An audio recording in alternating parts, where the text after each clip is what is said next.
Şu anda Geyikli Otogarı'ndayız. Küçük bir operasyon yapmamız gerekiyor. Zira biz Tarık'la yola devam edeceğiz. Arabayı burada bırakacağız. Assos'a kadar pedal basacağız. Bu akşam Ali geliyor. Öğleden sonra. Dolayısıyla otogardan Geyikli'ye gitmesi zor olur. Aracı buraya bıraktık. Şimdi Tarık anahtarı görevliye bırakıyor. Emanet ediyor. Biz herhalde Assos'a varmak üzereyken ya da vardığımızda Ali de bize katılmış olacak. Arabayla gelip bizi yakalayacak. Ondan sonra program yeni bir şekil alacak.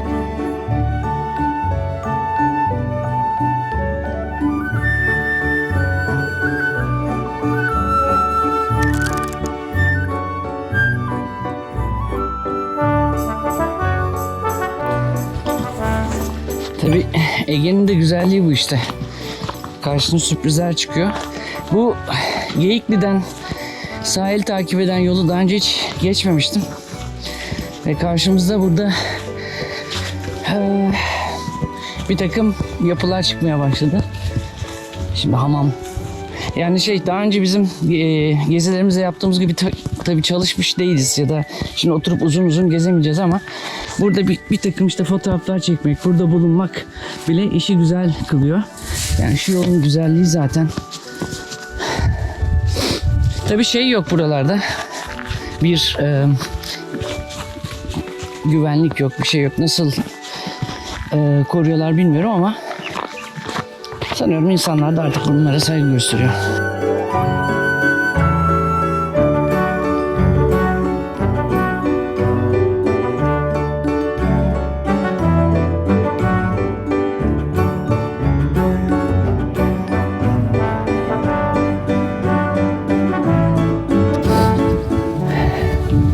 Şimdi Tuzla bölgesindeyiz. Bu görmüş olduğunuz sulak arazi değil, yağmur suyu falan değil. Bu bariz kaynak suyu. Şurada dumanlar çıkıyor. Buradan görüyor musunuz? Fotoğrafını çekiyor Tarık. Ama oradan bir sıcak su geliyor. Termal bir bölge burası. Zaten az evvel gezdiğimiz o küçük antik şehrinde o büyük kemerli yeri hamamıymış. Yani bu bölge antik çağdan beri hamamlarıyla, sıcak sularıyla meşhur. Zaten kendimiz onun esprisini yaptık. Antik insanda, bugünkü insanda banyo yapmayı çok seviyor diye. Kendi adıma İstanbul çıkışını saymazsak 5,5 etapta daha önce hiç pedal basmadığımız bir rotada bisiklet sürüyoruz. Üstelik Nisan ayı gibi havanın nasıl olacağını, nasıl değişeceğini bilmediğimiz bir mevsimde. Keza bugün de yine hiç bilmediğimiz bir rotada, hiç bilmediğimiz bir yolda, hatta göreceli bilmediğimiz bir coğrafyada yola çıktık. Hava serin olmakla birlikte güneşli ve kuru. Bu bizi çok mutlu etti ve şu ana kadarki bölümde de harika bir yolu geride bıraktık. Şöyle özetleyebiliriz. Bazen bir yere gitmek için değil, kendine gelmek için pedala basarsın. Bisikletin böyle bir gücü var. Hem kendine hem sınırlarını tanımana yardım eden hem de ne olacağını, ne yapacağını kestiremediğin o bilinmezliğin kilidini açar. Bunda daha yeni Migros'tan aldım. İyi. Termosu? 500 liraymış. Stanley mi? O zaman kalite. Bir tane de bunun mupunu aldım. Böyle basıyorsun da içiyorsun ya. Onu da hiç kullanamadım. Hiç güzel değilmiş. Hangisi? Ne zaman içsem ağzımı yer. Tüp. O Kullanışlı değil. yani soğuk bir şey içmek için eyvallah ama sıcak bir şey içmek için değil abi. Buraya çok güzel geldik. Ama artık önümüzde bizi 300 metrelere taşıyacak. 300'ü geçiyoruz. Yokuşlar başlıyor. Bu da ilk sinyali. Zaten karşınızda dağ tepe görüyorsanız anlayın ki tırmanacaksınız. Çok sert bir yokuş. Şimdi Gülpınar'dayız. Ve tırmanmaya devam ediyor. Sürekli tırmanıyor. Arkamda yolu görüyor musunuz bilmiyorum. İlerisi de tırmanmaya devam ediyor. Bugün ama zor olacağını biliyorduk. Yani mesela uçmak dere günün başındaydı. Bu onun muadili bir tırmanış. Yükseklik de benziyor. Ama günün sonunda. Orada yol bir tık daha kısaydı. Burada uzun. O yüzden enerjini de iyi tasarruflu kullanman gerek. Az evvel kenarda durup birer muz yedik. Şimdi tırmanmaya devam ediyoruz. Yükseldikçe rüzgarın da şiddeti artıyor. Çıktığımız rakım şu anda 300 küsürler. 315.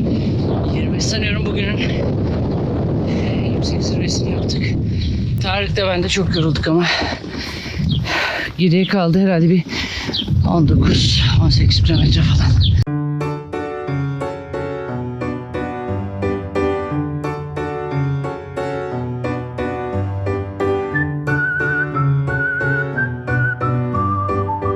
Nihayet bitti. Çok yorulmuştuk. Birkaç kilometremiz daha var tabii. Aşağı ineceğiz. Ama gerçekten zor bir etap oldu.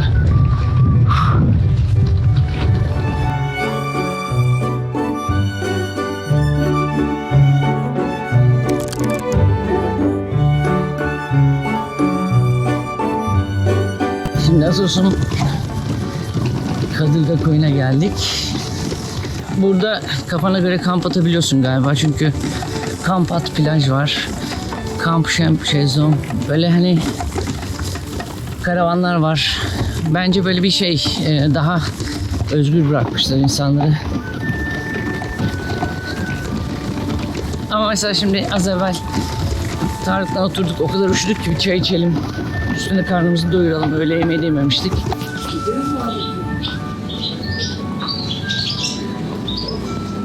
Köfte var. Börek var. Mez çeşitleri var. Akşama da akşama Köfte olur mu? patates kızartması köfte olur. Olur. Patates köfte yapalım.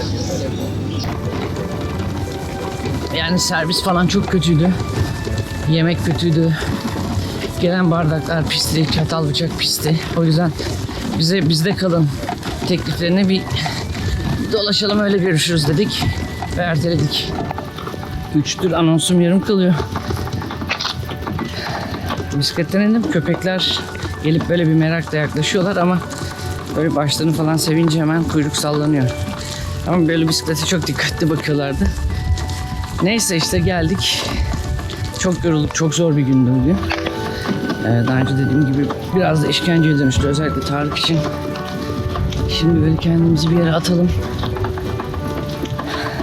Ondan sonra da dinlenmeye çekilelim. Zaten Ali de geliyor. Ali'nin gelmesiyle de yarın partnerim Ali olacak. Birlikte süreceğiz.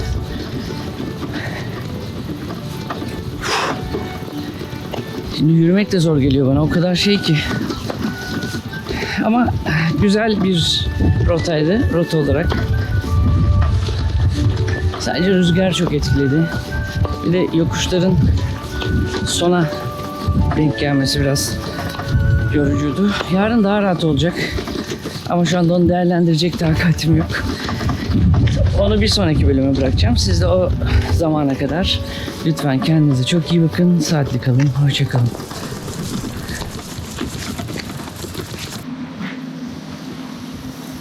Valla çok güzel bir yer bulduk.